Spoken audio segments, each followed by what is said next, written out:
복된 하루가 되시기를 간절히 축원을 드립니다. 가끔 친구에게 전화가 옵니다.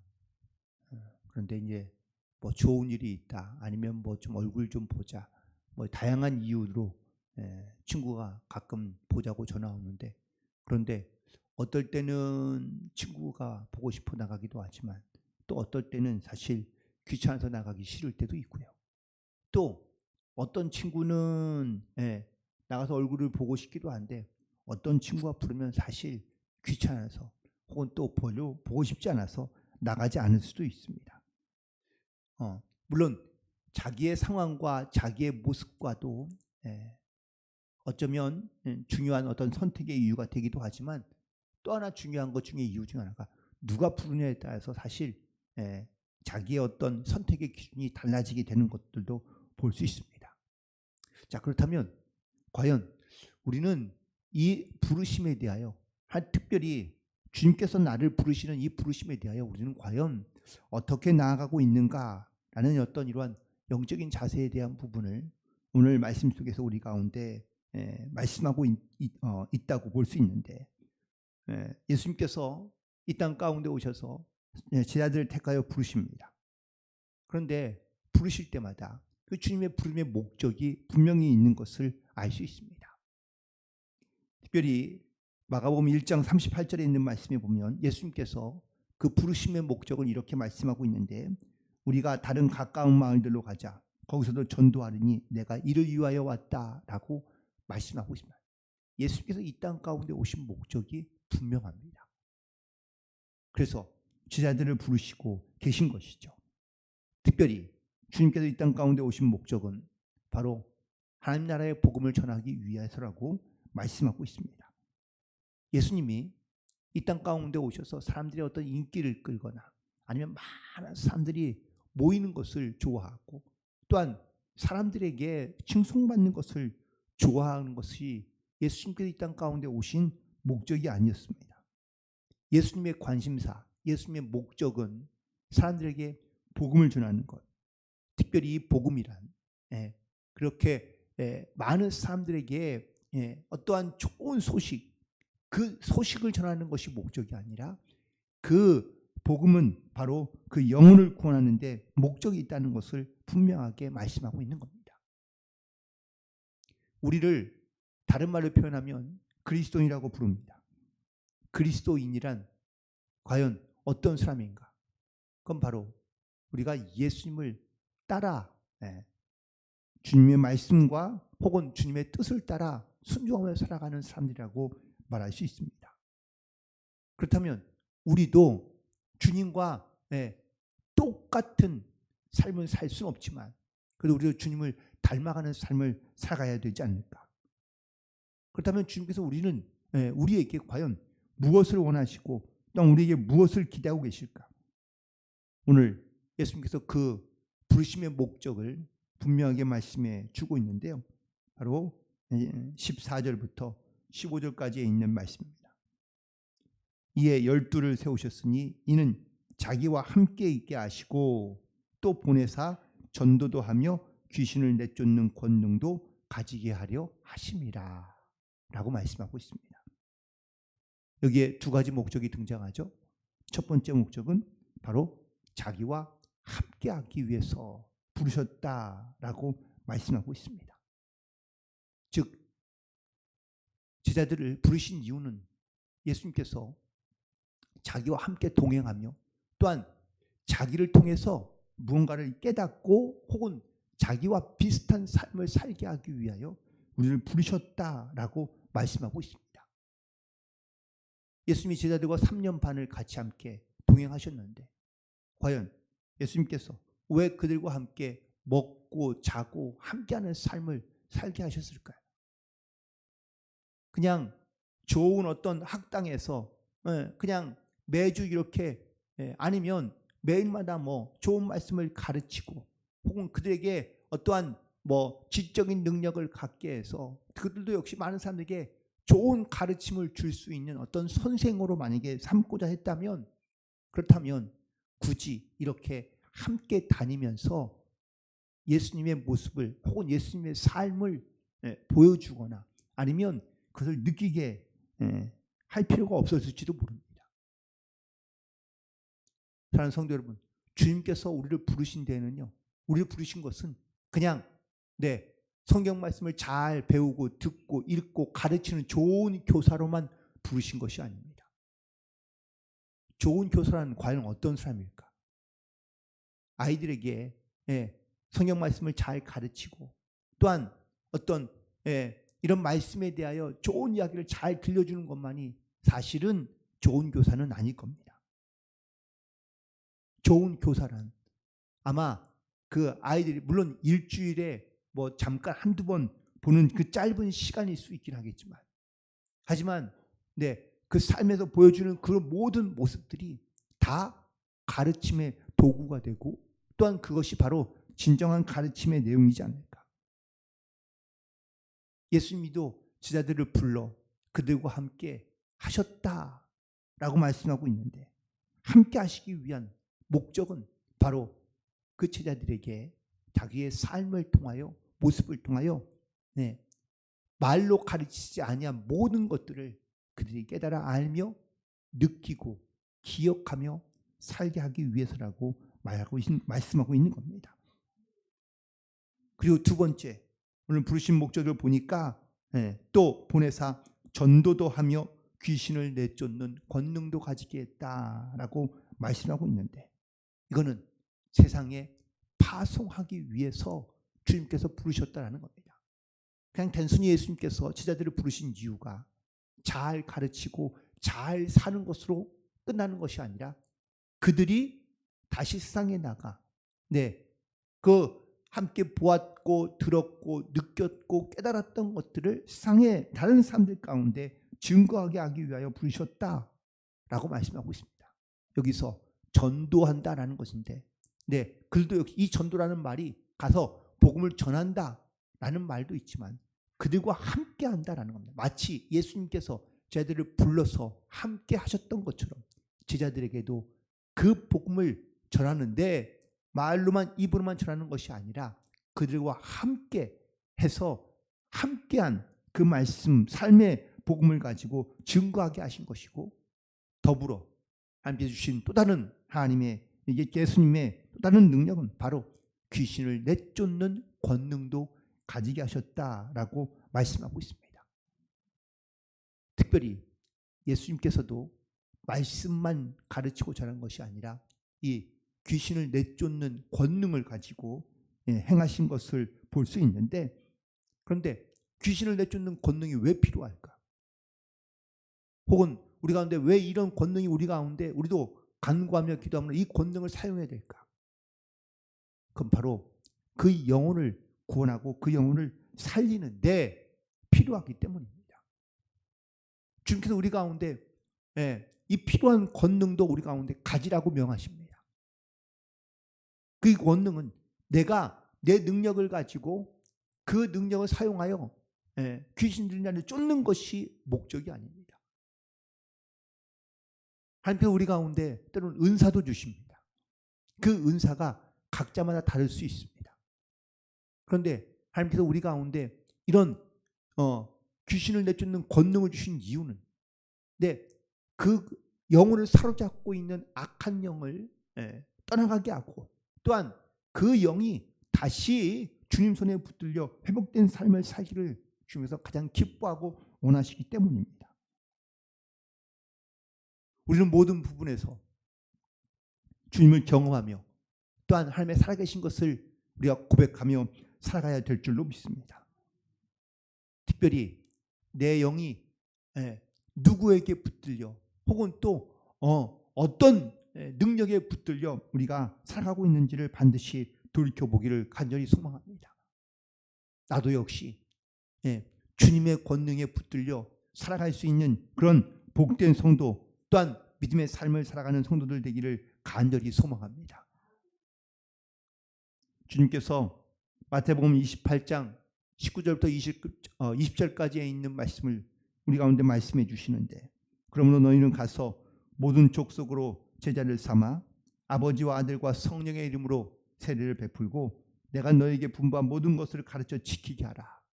볼지어다 내가 세상 끝날까지 너희와 항상 함께하리라고 말씀해 주신 것을 기억합니다. 이것이 주님께서 하늘로 올라가기 전에 제자들에게 주신 말씀입니다. 이 말씀은 잘 들으라 라는 말씀이 아니라 너는 반드시 이렇게 해라 라고 주신 명령이라고 말할 수 있습니다. 그런데 우리가 주신 명령 가운데 잘 가르쳐 지키게 하라 라는 말씀도 있지만 가서 전하라, 그리고 그 증인이 되게 하라 라는 말씀과 더불어 내가 너와 항상 함께 있으리라 라고 말씀해 주고 있기도 합니다. 사람은요, 인생을 두 번 살지 않습니다. 누구나 다 한 번뿐인 인생을 살아갑니다. 그래서 대부분 다 인생을 살아가면서 후회 없는 인생을 살기를 원할 겁니다. 그런데 내가 어떻게 후회 없는 인생을 살아갈 수 있을까라는 것을 우리가 생각해 보면 우리가 대부분 다 별 가치 없는 일, 쓸데없는 일, 중요하지 않은 일에 우리의 어떤 시간과 돈을 들이고 힘을 들이고 애써서 그 일을 하고 나면 그러면은 내 인생에 후회하는 마음이 많이 생기게 되죠. 그런데 내가 정말 이것을 가치 있는 일, 소중한 일, 혹은 반드시 해야 할 일, 내게 너무나 중요한 일을 행하면 그러면 그 일에 대해서는 시간과 물질과 돈을 쓰는 것에 대해서 별로 후회가 없습니다. 왜냐하면 이게 나에게 가장 필요한 일이고 중요한 일인 것을 내가 알기 때문입니다. 만약 내가 이 주님께서 주신 이런 하나님의 말씀을 가르치는 일, 내가 주님과 함께하며 이 복음을 증인해 사는, 내가 증인으로 살아가는 일, 내가 하나님의 자녀로서 이 땅 가운데 살아가되 내 인생에 가장 소중한 가치 있는 일을 행하고 있다라는 것을 내가 느끼면 지금 내가 하고 있는 일에 후회가 없습니다.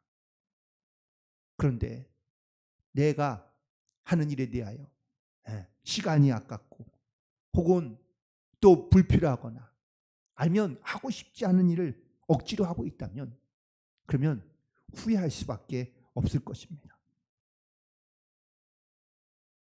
우리가 잘 알고 있는 사도 바울은요, 자기의 인생에 대하여 후회 없는 삶을 살아갔다고 고백하고 있습니다. 그런데 그가 예수님을 만나기 전까지는요, 물론 자기 인생에 열심을 다해 살았지만 아마 그 인생에 대해요, 아마 그는 불안한 마음과 아니면 염려와 혹은 또 후회하는 인생을 살면서도 자기의 인생의 목표를 가지고 아마 끊임없이 고민하며 살았을 것이 분명합니다.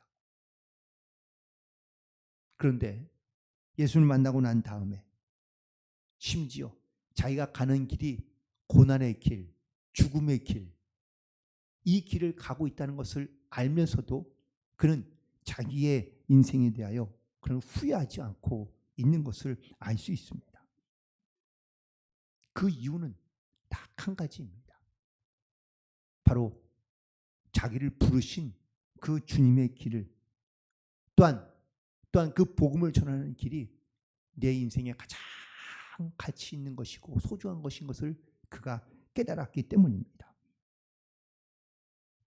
어느 한 미국의 기업이 일본에다가 큰 회사를 차리려고 거기에 마땅한 CEO를 찾고 있었습니다. 그래서 뭐 여러 가지 많은 조건을 걸었겠죠. 똑똑하고 정직하고 창조적이면서도 신뢰할 수 만한 사람.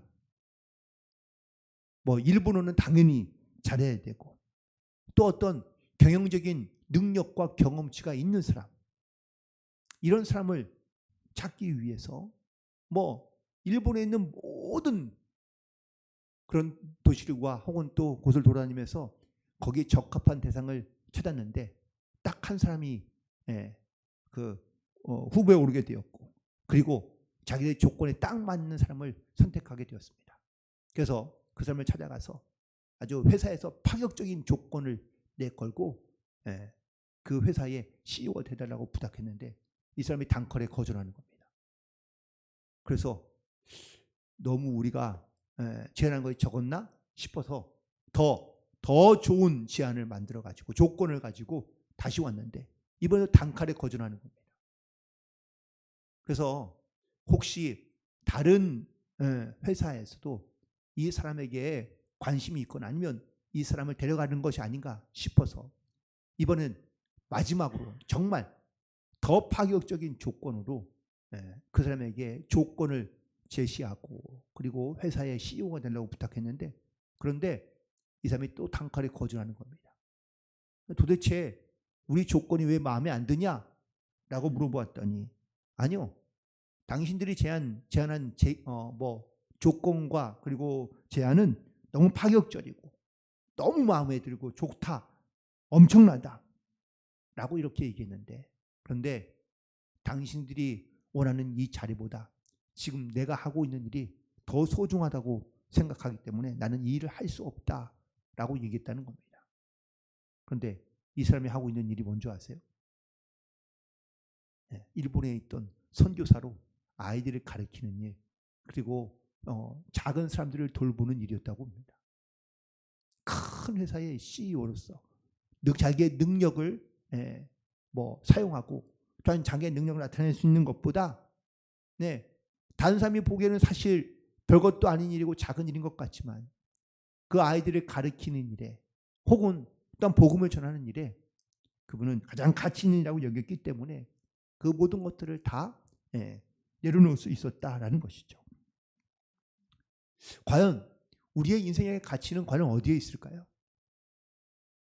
누구나 다 많은 사람들이 바라고 원하고 찾고 있는 그런 최고의 가치 혹은 최고의 어떤 이러한 것들을 우리가 발견하지 못하고 깨닫지 못하면 보통은 많은 사람들이 가고자 하는 그 길을 따라가려 하는 경우가 많습니다. 하지만 내 인생에 가장 소중하고 가장 가치 있는 것을 발견하게 되면 그러면 사람들이 가고자 하는 길을 가는 것이 아니라 자기가 가장 가치 있는 그것에 바로 자기의 삶의 방향과 목적을 두고 나아갈 수 있게 되는 거죠. 주님께서 제자들을 부르셨습니다. 제자들은 예수님을 따르기 시작합니다. 그런데 예수님께서 어떤 길로 가실지 혹은 또 그 길을 가실 때에 제자들은 이해하지 못하며 혹은 왜 이 길로 가시는가라는 것을 그들은 깨닫지 못했을 때는요. 주님께서 붙잡히자 다 흩어지고 도망가고 말았습니다. 그런데 예수님의 가신 길이 왜 이 길을 가신 것인지 또한 그 예수님께서 자기들이 부르심을 받았는데 그 부르심의 목적과 뜻이 무엇인지 예수님이 분명히 말씀하셨지만 자기의 삶의 가치와 목적과 방향이 예수님의 말씀과 부르심과는 달랐을 때는 이 가르침과 또한 이 말씀을 기억하지 못하다가 깨닫지 못하다가 그들이 성령을 받고 난 다음에 또한 주님의 마음으로 그들의 마음을 변화시키고 난 다음에는 그들도 예수님의 말씀과 가르침을 따라 또한 주님의 가치와 목적을 따라 그들도 순종하는 삶을 살아갈 수 있었던 줄로 믿습니다. 우리는 비록 연약하고 부족한 사람일 수 있지만 주님께서 우리 가운데 함께 하시고 또한 주님께서 우리 가운데 역사하시면 오히려 약한 자를 통하여 또 부족하고 연약한 사람을 통하여 하나님의 크고 놀랍고 또한 신비한 일들을 하나님께서 우리 가운데 이루어 가시고 역사해 주실 줄 믿습니다. 또 우리가 이런 주님의 마음으로 아이들과 함께하며 또한 그들 가운데 이 인생의 분명한 목적과 가치를 깨닫게 하면 그 또한 작은 씨앗들이 자라나서 이 시대 시대 가운데 정말 큰 인물 되는 것만이 목적이 아니라 정말 하나님의 말씀 안에서 하나님의 또한 선하신 계획 안에서 주님의 하나님의 뜻을 이루어갈 수 있는 귀한 믿음의 자녀들로 성장하고 자라나 정말 주님의 영광 가운데 나타나는 쓰임받는 복된 자녀가 되기를 간절히 소망하며 오늘도 다시 한번 우리를 부르신 주님의 부르심 가운데 우리가 믿음으로 순종하며 주님의 뜻을 온전히 이루어가는 그런 모든 교사들과 성도들이 되시기를 주님의 이름으로 간절히 축원을 드립니다. 기도하시겠습니다. 하나님 아버지,